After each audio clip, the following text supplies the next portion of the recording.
Hey, welcome back to the channel, Help Me DIY. My name is Aaron, and today I'm gonna show you how to do a quick little fix of a sensor on my wife's 2017 BMW X4 M40i.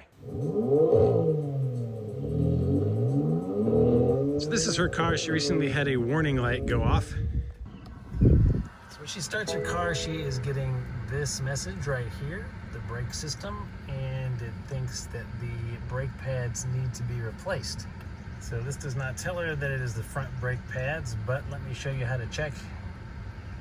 If you go over to the service required, here it shows the front brake pads. So it will let you know if it's the front or rear that it's detecting.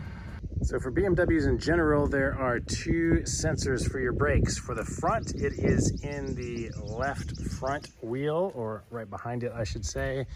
And for your rear sensor, it is over here on the right rear. I happen to know what is wrong with this one because I was under there changing the oil the other day and I saw her sensor, so let me show you guys what to look for. So if you've never jacked up your car before, there are jack points right here behind the wheel. You can see that block up top right here is where it is made for your jack to go. So you can just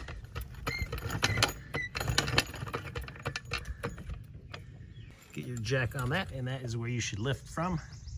All right, so before you jack it up, you want to use a breaker bar and a 17mm socket to loosen these, because you don't want it up on the air, up in the air, because you're going to be applying a lot of pressure. So just get these loose. And if your car has these stupid little security bolts, you're going to need this thing that came with your car that will line up in there, and you can put the socket right over that and use this to loosen that one.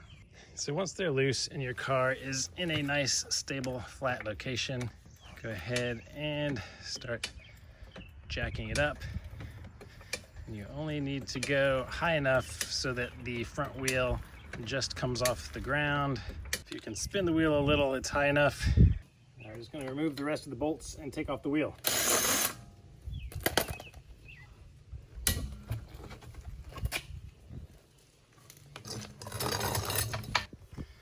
All right, now if we come under the car and you look behind the caliper, in the brake pad you'll see this sensor. That is your brake wear sensor. So when your brake pad gets low enough, it will grind off the end of it to let you know, to let the car signal you that something is wrong.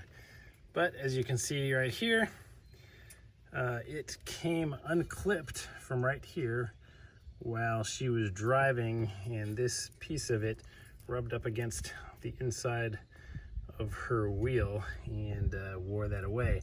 So as soon as that metal line gets broken, your sensor goes on. So that's all it knows about. So what we're gonna do is we're just gonna remove this sensor and I'm gonna try to repair it. There's just a little spring clip applying pressure, holding it in. And if it's really stuck, what you can do is just stick a flathead screwdriver in there and pop it out.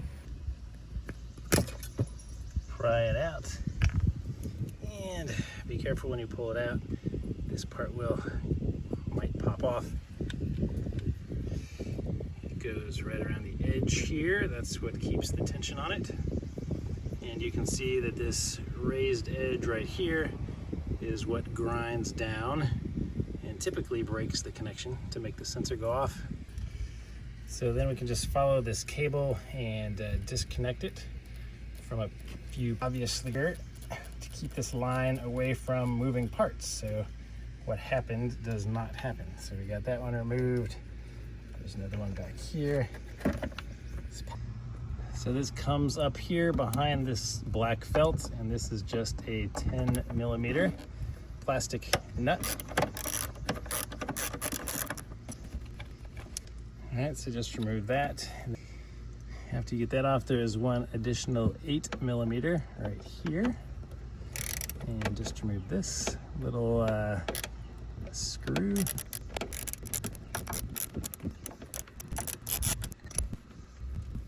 All right, and then with those removed, you can pull this back and you can see this little black box that is back here, and it just has a couple little clips One right here and one right here. Just kind of lift them up from the back. Let's pry them off, and then this opens up. And when you follow our brake sensor, it is this one here on the bottom. And you can pull it out, and there's another clip to release it.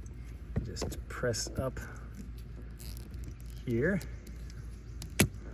and the two pieces pull apart. And go ahead and just pull the whole line out so you can see what it looks like. There's a couple of wires in there, and it leads to our sensor here. And this is our damaged part. So looking at it closely, you can see that there are just two wires.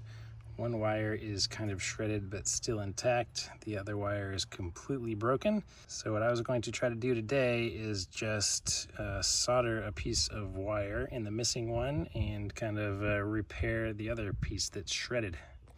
Okay, so there's already some kind of little protective sleeve here that's covering up these wires. So I'm just gonna slide it all the way back to expose them, and I'm gonna have to cut a little bit of it so I can get into here where the wires are still good.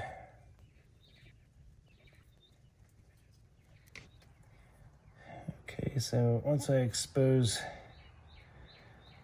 the good wire, I'm just gonna strip a little bit of the shielding off with some wire strippers. All right, so I'm just gonna cut a little of this off with a blade here. All right, we'll try some wire strippers.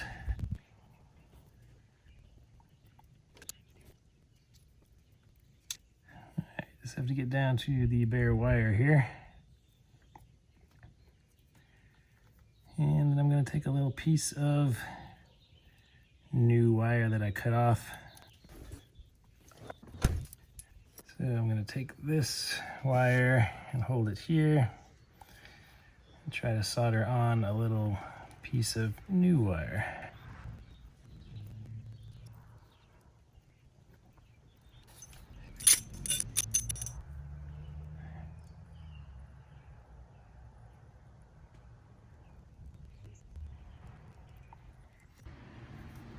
All right, let that cool for a second. And then I'm going to cut the other wire where it's all frayed, and do the same thing over here.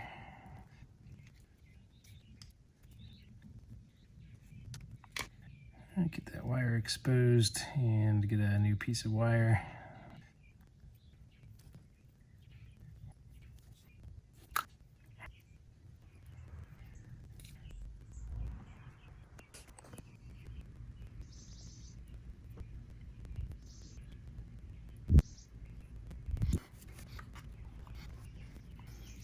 Once those two ends are on, I'm going to take a little piece of heat shrink tubing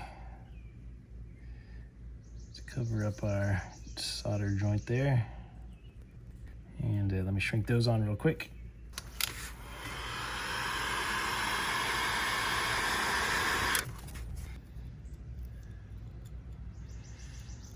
All right, I'm going to take a bigger piece now and cover the entire area because I'll need to apply that later on. But for now, I'm just going to take these two ends and attach them here. All right, so I'm just going to solder the other two ends together now.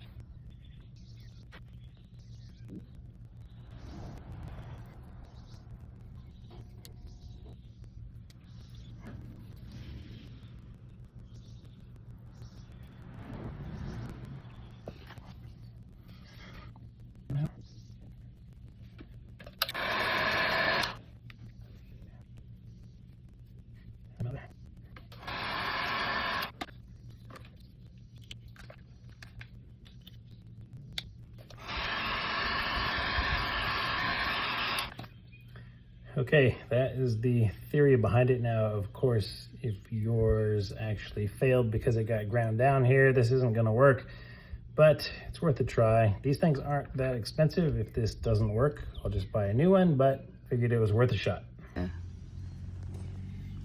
All right, all you have to do is connect it up here. You don't even have to connect the rest of it yet, so we can find out if this is gonna work by turning the car back on. Okay, fingers crossed. Let's fire this back up here. And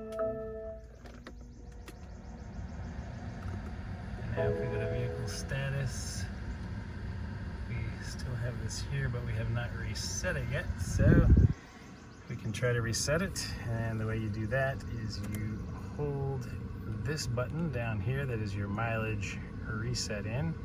You continue to hold it until you see this, and it says reset possible. So now hold this in again, and then let go when it asks you if you want to reset it. And to say yes, you hold it in a third time. Reset is in progress. So now it was successful. So that means it thinks that we replaced our front brake pads and our sensor with a new one. So it is now good to go. So now our vehicle status, if we come over to our check control, all systems are now okay. So yeah, we did put some windshield wiper fluid in too, as you may have noticed from before. So everything is once again good to go. So our final steps are snap this back in the little black box back there, reroute all of our connections, and plug it back into our caliper. So if the little metal spring thing fell off on you, make sure that you stick it back on there. And when you stick this back in, make sure that this raised knob is against the inside of your rotor, because that's the part that wears off.